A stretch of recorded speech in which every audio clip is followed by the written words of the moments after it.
Salpe, Wanyambe. Selamat pagi saudara-saudari yang dikasihi Kristus.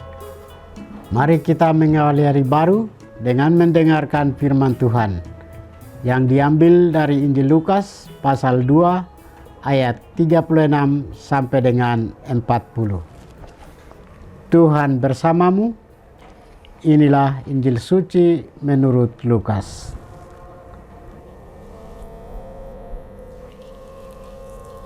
Ketika kanak-kanak Yesus dipersembahkan di Bait Allah, ada di Yerusalem seorang nabi perempuan, anak Fanuel dari suku Aser, namanya Hana.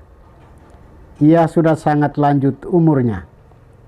Sesudah menikah, ia hidup 7 tahun bersama suaminya, dan sekarang ia sudah janda, berumur 84 tahun. Ia tidak pernah meninggalkan Bait Allah, dan siang malam beribadah dengan berpuasa dan berdoa.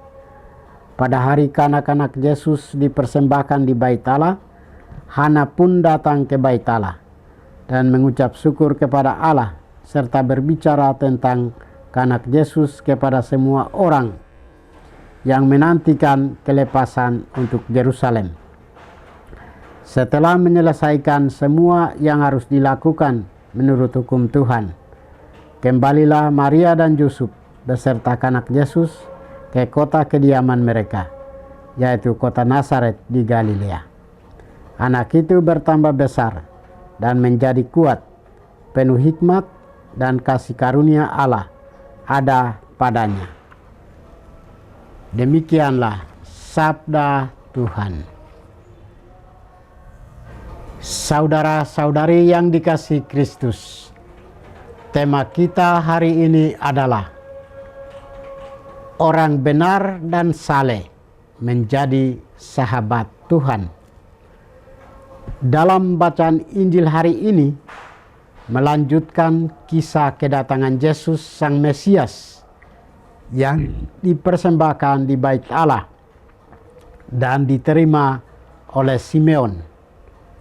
Fokus kita hari ini beralih dari Simeon ke Hana.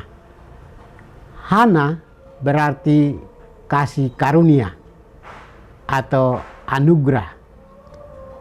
Hana adalah wanita yang luar biasa, dan dia seorang nabi wanita yang berasal dari suku Aser yang taat dan penuh harapan menantikan kehadiran Mesias. Ia hidup dalam ketekunan dan kesalehan yang mendalam. Setelah hanya 7 tahun menikah, ia menjanda dan memutuskan untuk tinggal di Bait Allah. Selama puluhan tahun, ia tidak pernah meninggalkan Bait Allah, melayani Tuhan dengan berpuasa dan berdoa siang malam. Dalam kisah ini, ada 3 pelajaran utama dari Hana bagi kita. Pertama, hidup, karya, dan komitmen yang tak tergoyahkan. Semenjak tinggal mati suaminya, Hana mengabdikan diri sepenuhnya di dalam Bait Allah. Dia tidak pernah meninggalkan Bait Allah. Dia mengabdikan diri dalam doa, puasa, dan pelayanan, serta penyembahan di Bait Allah. Kesalehan ini mempertemukan dia dengan Bayi Yesus. Tindakan ini bukan sekedar ritual, tetapi gaya hidup yang didorong oleh iman dan kerinduan yang dalam akan Tuhan. Kedua, penantian yang penuh harapan. Tepat setelah Simeon, Hana pun datang pada saat yang kritis itu.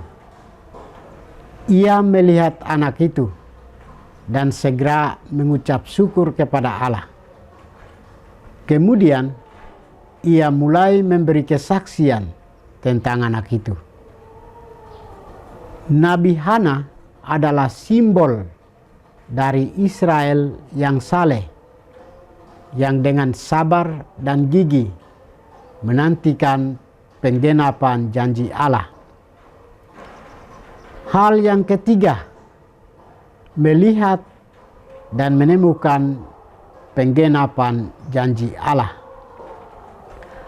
Hana tahu siapa yang bangsa Israel nantikan untuk pembebasan Yerusalem, dan apa yang ia nantikan sudah menemukannya di tengah keluarga kudus dari Nazaret, yaitu dalam diri bayi Yesus.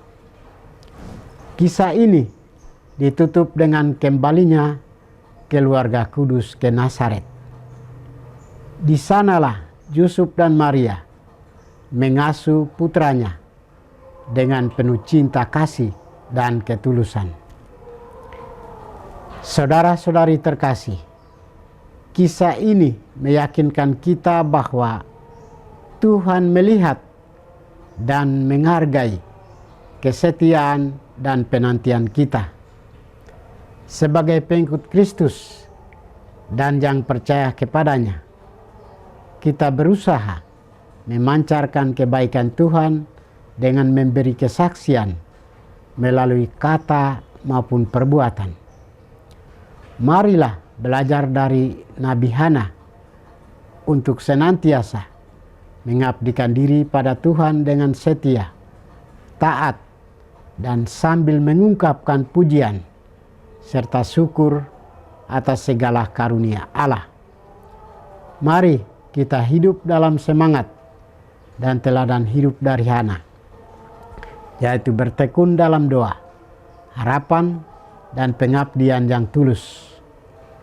Kita menjadikan doa dan pelayanan sebagai napas hidup, sambil menanti dengan penuh iman akan penggenapan janji Allah bagi hidup kita. Tuhan memberkati kita. Marilah kita berdoa. Tuhan, pagi ini kami kembali naikkan puji dan syukur kepadamu. Terima kasih karena Engkau sudah menjaga kami saat kami tidur maupun bangun. Terima kasih untuk udara sejuk dan segar pagi ini.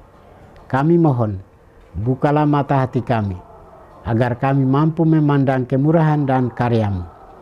Rahmatilah kami dengan kuasa Roh-Mu, agar kami mampu untuk bertobat dan memuji serta memuliakan-Mu melalui pekerjaan dan pelayanan kami hari ini.